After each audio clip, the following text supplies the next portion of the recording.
Hello friends, welcome to KK Wagh Polytechnic Nashik. Myself Yogita Jadhav, lecturer in physics from Science and Humanities Department. In this video, we will discuss about reflection and refraction of light. After watching this video, you are able to state the laws of reflection and refraction of light. Before starting reflection of light, let us see some basic concepts related to light. As we know that energy always appears in different forms. Light is one type of energy and it always travels in a straight line. If we consider speed of light, then speed of light in air or vacuum is always very high, that is 3 into 10⁸ meter per second. Light always travels in the form of particles as well as wave. That means light shows both particle and wave nature. Now let us see reflection of light. This ray diagram shows reflection of light. This is the mirror surface. It is shown by this pointer. If ray of light is incident on this mirror surface, that is reflecting surface, then it bounces back in the same medium, and this phenomenon is called as reflection of light. When ray of light falls on reflecting surface like mirror, or it may be metal sheet also, then it bounces back in the same medium is called as reflection of light. Now here the ray which falls on reflecting surface is called as incident ray, and the ray which bounces back is called as reflected ray. If we draw perpendicular to this reflecting surface, then it is called as normal. This incident ray makes suitable angle with this normal. That angle is called as angle of incidence, which is represented by I letter. And here this refracted ray also makes some angle with the normal, then that is called as angle of reflection. And from this figure you observe that angle of incidence and angle of reflection is same. Now let us see the laws of reflection. First law of reflection is law of coplanarity.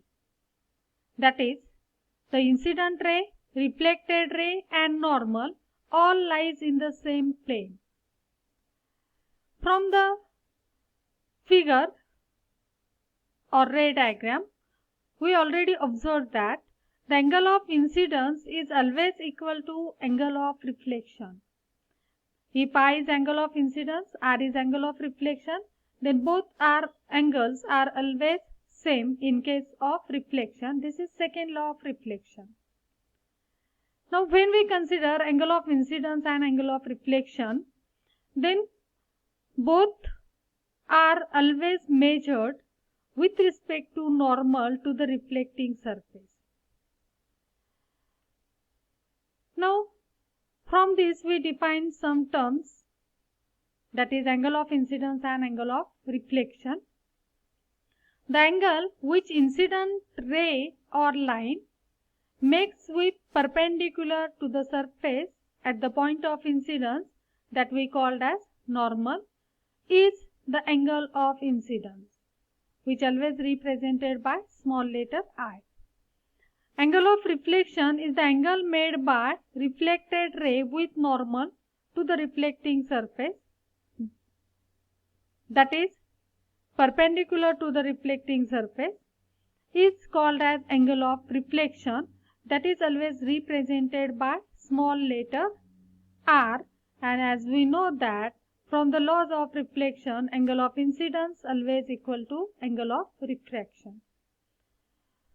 There are two types of reflections, regular reflection and irregular reflection, which is also called as diffuse reflection. Let us see first what do you mean by regular reflection. When a beam of light which is parallel, that means all the rays of light parallel to each other, is incident on smooth surface like mirror, then from this mirror surface this parallel beam of light is reflected such that all the reflected rays are also parallel to each other. This type of reflection is called as regular reflection. Second type of reflection is irregular reflection or diffuse reflection. In this case, when a parallel beam of light strikes on rough surface or incident on rough surface, such as surface of wall or maybe on book, then after reflection the rays are scattered or they are reflected in different directions. They are not parallel to each other after reflection, and such type of reflection is called as irregular reflection, or it is also called as diffuse reflection. That means there are two types of reflections, regular and irregular reflection. Let us see what do you mean by refraction of light. Now suppose we consider the light is traveling from one medium to another medium. If we consider that here at upper position the medium is air medium, while this is suppose water medium or glass medium. When ray of light travels from one medium to another medium, that means air to glass, there is change in direction of the ray of light, and this phenomenon is known as refraction of light. The basic property of light is that it always travels in a straight line in a homogeneous medium, that is also known as rectilinear propagation of light. But whenever there is change in path, then there is change in direction, there is change in medium, then there is change in direction of light wave when it passes from one medium to another medium. Such a phenomenon is refraction of light, and this is the ray diagram of refraction of light. At this particular point, if we draw perpendicular to this refracting surface, then it is called as normal. This normal makes some angle with incident ray, that is angle of incidence. This normal makes some angle with refracted ray, that is known as angle of refraction. Here angle of incidence and angle of refraction are also shown by small letter I and R respectively. Now let us see some examples of refraction in our daily life. Refraction is used by lens to form an image of an object for many purposes such as magnification. A spectrum of colors from incident beam of light is formed by prism using refraction. Light gets refracted through the prism, and due to the phenomenon of dispersion, the spectrum is obtained. Formation of mirage, formation of rainbows, these are also examples of refraction in our daily life. Now let us see the refraction from rarer medium such as air to denser medium such as glass. This ray diagram shows refraction from rarer medium to the denser medium. This surface is the surface which separates two media, air and glass respectively. Mn is perpendicular drawn to this surface, which is called as normal. AB is the incident ray, B is the point of incidence, BC is refracted ray. This normal Mn makes angle with incident ray is angle of incidence, and it makes angle with refracted ray is angle of refraction. Here both angles are shown, that is angle of incidence as well as angle of refraction. Now if we observe this figure carefully, then you will find that angle of incidence is greater than angle of reflection. That means when there is change in medium from air to glass, instead of following this straight line path which is shown by dotted line, this ray of light AB moves along BC and it bends towards the normal. Now consider second case, in which the ray of light travels from denser medium like glass to the rarer medium like air. Here AB is incident ray, BC is refracted ray. Mn is the normal to the surface, I is the angle of incidence which is ABM, R is angle of refraction, that is NBC. Now here refraction is from denser to rarer medium, and if you observe this figure carefully, then you observe that this angle of incidence is less than angle of refraction.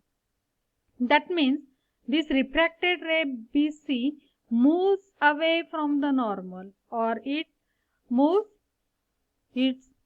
away from the normal when the refraction is from denser medium to the rarer medium. Now let us see the laws of refraction. First law we can state similar to that of reflection, that is law of coplanarity, that is incident ray, refracted ray and normal lies in the same plane. Second law, in case of refraction we define, that is Snell's law. Snell's law is stated as, for any two media, the ratio of sine of angle of incidence to the sine of angle of refraction is constant, and this constant is known as refractive index of the medium. Now we can write mathematically refractive index, that is sin I upon sin R is always equal to constant, and this constant we call as refractive index. Now here if we consider mu2 is the refractive index of second medium and mu1 is the refractive index of first medium, then mu2 upon mu1, that is refractive index of second medium with respect to first medium, which always remains constant. But refractive index is also defined in terms of velocity of light. It is the ratio of velocity of light in first medium to the velocity of light in second medium. Suppose light travels from air to glass, then refractive index of glass with respect to air is always the ratio of velocity of light in air to the velocity of light in glass.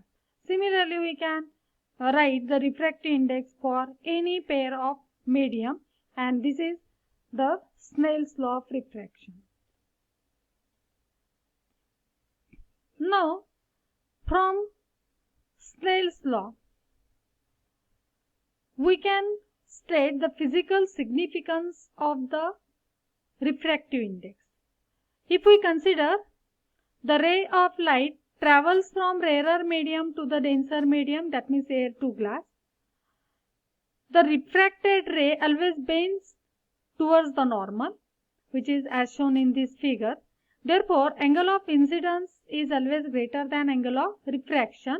Therefore, refractive index is always greater than 1. But when the ray of light travels from denser medium to rarer medium, that is glass to air, then the ray of light is always bends away from the normal. In this case, angle of incidence is less than angle of refraction. Here by mistake the sign is different, but angle of incidence is less than angle of refraction. Therefore, ratio of sine of angle of incidence to the sine of angle of refraction is always less than 1. Thank you.